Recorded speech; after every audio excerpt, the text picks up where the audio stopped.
I'm Marianne Jett, and we're here today at the Coingeek Scaling Conference in Toronto, Canada, and I'm here with the CEO and co-founder of Handcash. His name is Agut, and so welcome, Alex. How are you doing today? Oh, great. It's been a fantastic day today here at the conference, and I'm very glad to be here. Fantastic. So am I. So, Alex, tell me, what kind of projects are you working on, and what you're excited about? Well, we are working on something pretty great. This is kind of an exclusive for you that we are calling proximity payments internally. Mm-hmm. So we are going to be showing that in summer. It's a new kind of UI for payments, and it's going to be pretty good.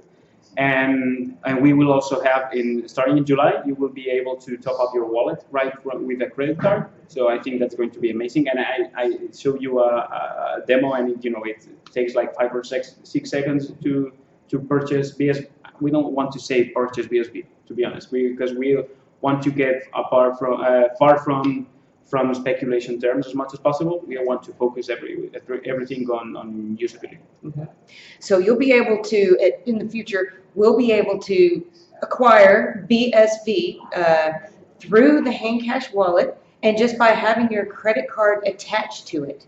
Yeah. And so, in what countries are you going to start that off in? Yeah, we are going to start that in Europe, and then we are going to start, that's going to happen in July.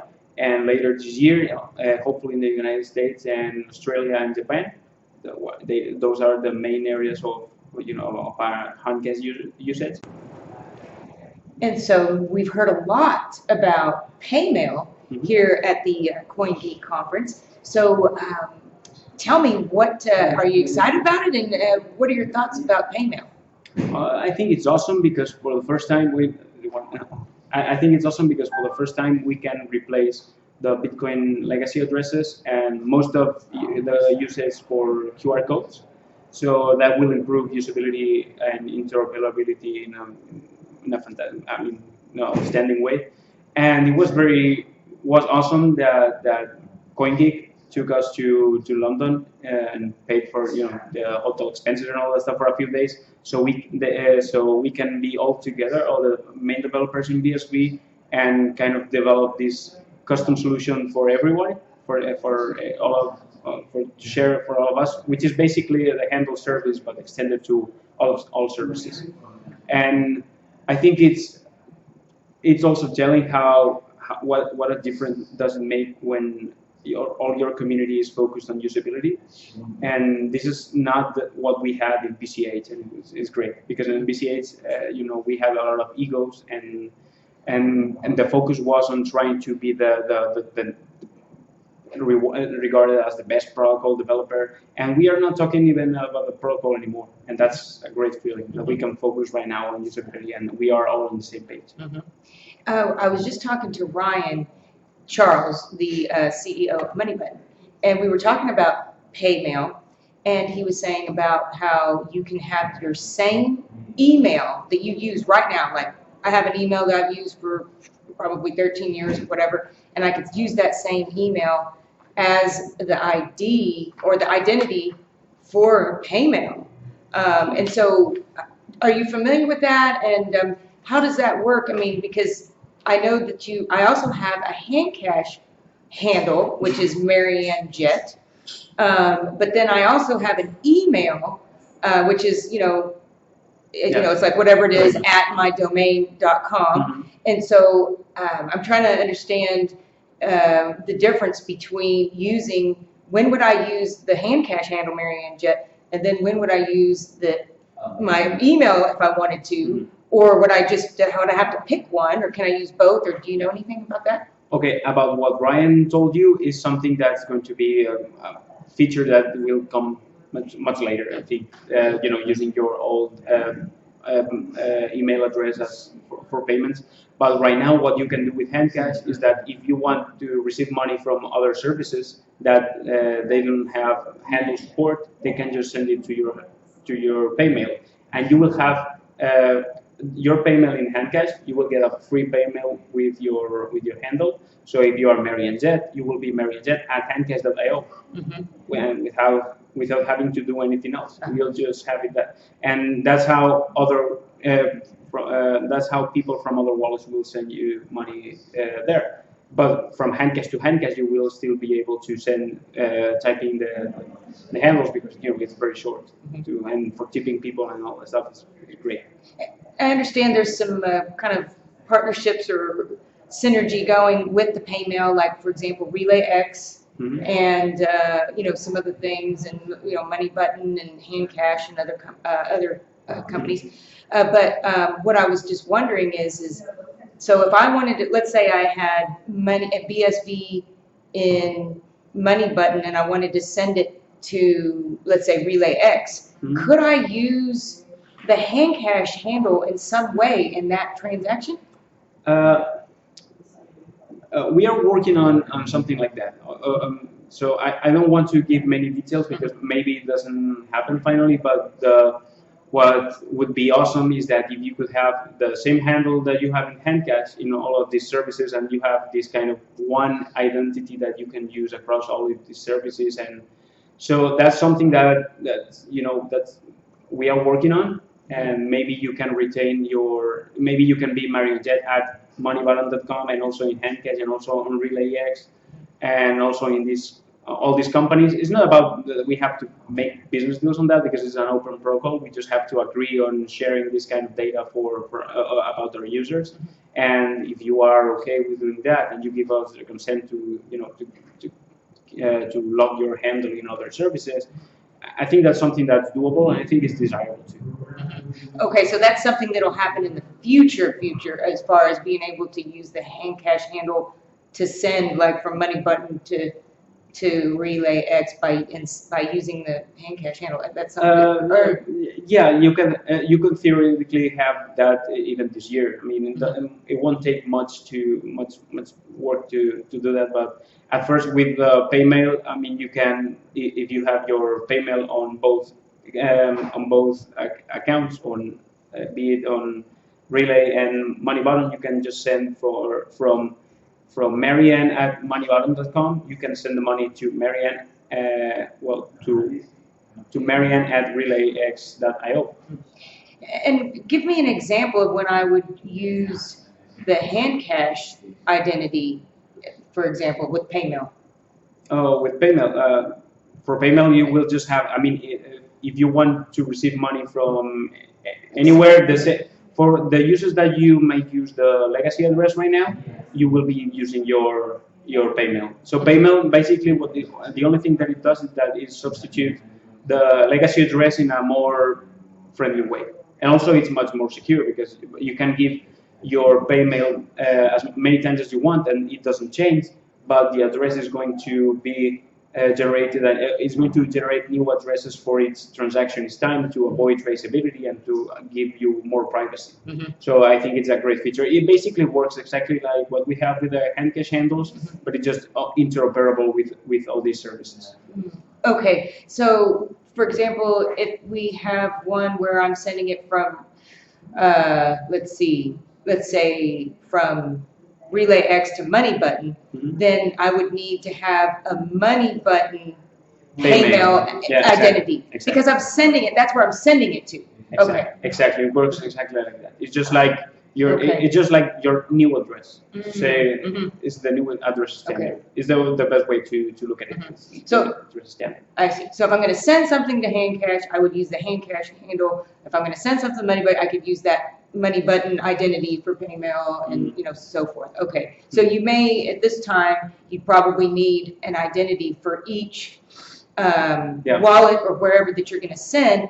But the nice thing is you don't have to send it to a legacy address. That's the thing. Yeah, that's the thing. I mean, it makes it more friendly, and you can have it printed on your business address or something like that, because it won't only be used for sending money as such, but in the future we want it to be used as a way to send you messages and emails, and you can control how much it costs for people to send you emails or messages or voicemails or whatever, or even phone calls. So I think it's kind of a great identity protocol that is going to be growing rapidly these coming years.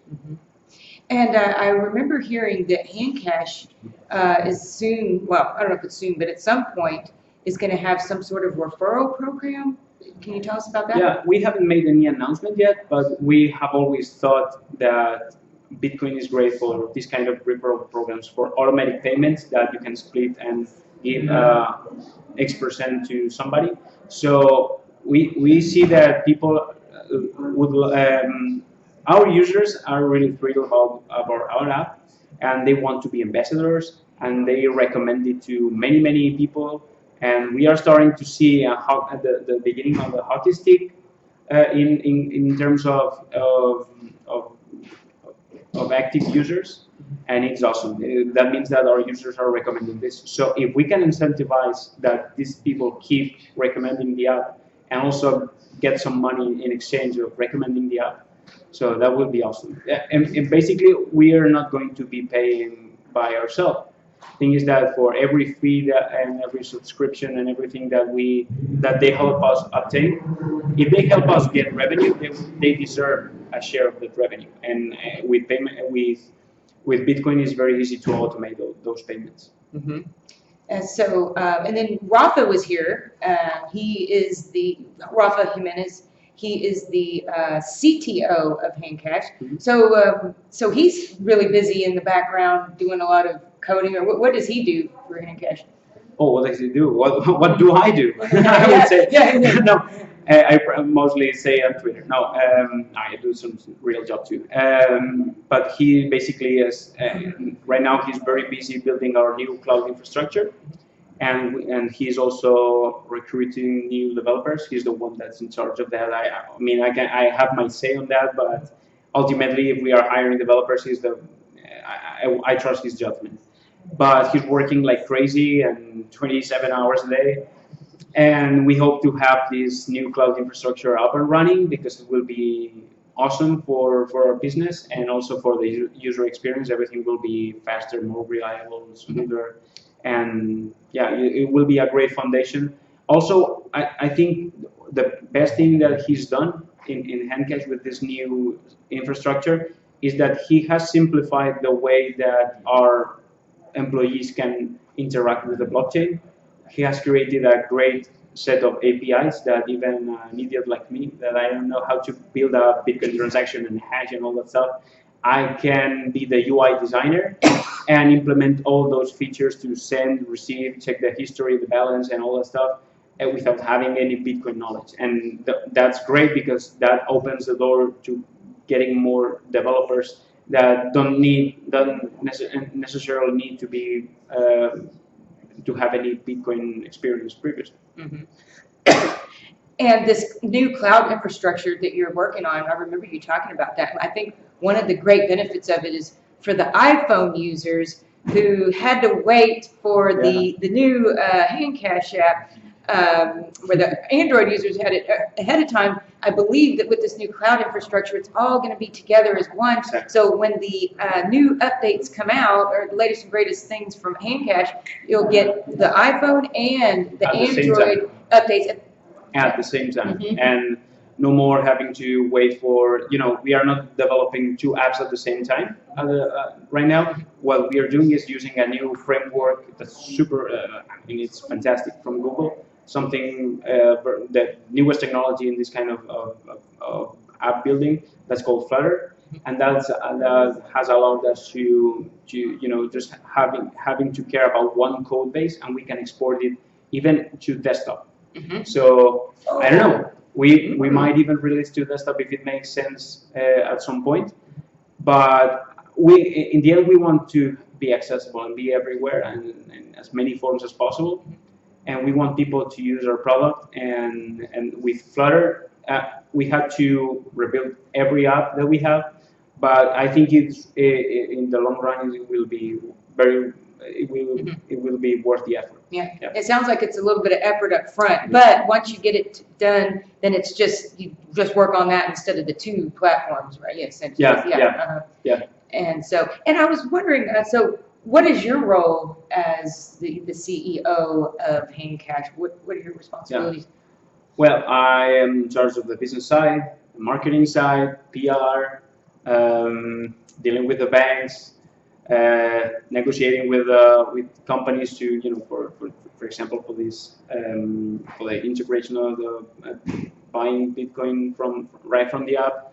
So I'm in the business side, and I am now doing the front end of the app too, because Flutter is so easy that even I can be coding this, and I've been learning how to code this kind of environment for a few months now, and I'm pretty good at it right now, and I feel very confident about my skills right now. But yeah, we have to hire more people, and I need to stay more focused on the business side of this, because that's because ultimately we think it's the business side which will determine the success of the company. Although we have to take great care of the product itself. Well, I'm really excited about the top-up option that you'll be able to just have your credit card and be able to buy or acquire BSB, which that's exciting. And so, and did you say that was going to be in July? Is that right? Or Yeah. no? Okay. We will start in July in Europe, and then we will launch in other regions before the year's end. And yeah, we hope we can get to our main markets, which are the United States, Australia, and Japan after Europe. And now we are very confident that we are already talking with some companies, and we are trying to get the best deal possible for our users, so the fees are not, too high. Do you foresee any potential obstacles in getting the USA, to be able to have the credit card top-up option for people in the US? Well, the USA is more tricky because in New York, and there are certain areas which is more difficult. But in the end, we are not doing it ourselves. I mean, we are not creating an exchange. We are relying on third-party companies that already have this business in place, and they have these regulations in place, and licenses in place. So we only have to, just have to have some API calls to get the money. Okay. And are there any particular features or updates that you will expect to see on the Handcash, like, minor updates, like as far as the UX, or the UI, or what you'll see? Is there any kind of updates? We are going to focus a lot this year on not just bringing a few more usable features, but also making it very fun.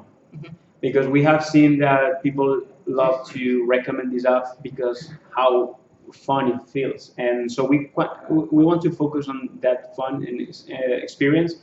For example, we will add the ability to multi-send to many people at the same time. It will be very easy to do.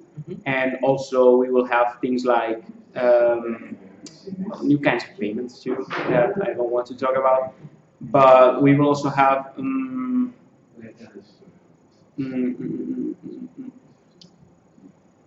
and you can say the first thing here with me. I can be the first No, one. I'm not. There are many things that I'm trying to bite my tongue because I don't want to reveal too much. But for example, you will finally be able to write a small note on the message. But the cool thing is that you will also be able to reply to the message without having to create an transaction. And that's going to be pretty cool too. And I think it's going to make it more enjoyable and exciting, and feel like you are part of something.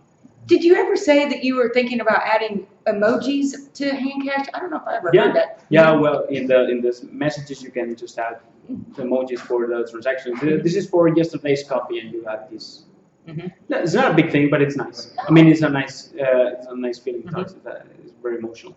Yeah, that would be great. Make it fun, and you guys are pretty quick at things too, I think, because I even had a suggestion. I forgot what it was. Something about adding something to the history or the transaction part, and you were like, "Yeah, that sounds pretty good. I think we'll do that." I don't know if you've done that yet, but you were saying that would probably be in possibly the next update, whatever it was. But you guys are, you're on top of it. You're people are, you're on Twitter and very responsive, and so we like, we really appreciate that, and so yeah. Well, in the end, we create this for our users. We are not creating this for Bitcoin's sake. We are creating this so our users have the best experience possible. So we are always listening and reading everything that they have to say. We love to get as much feedback as possible and see if they like the product or not.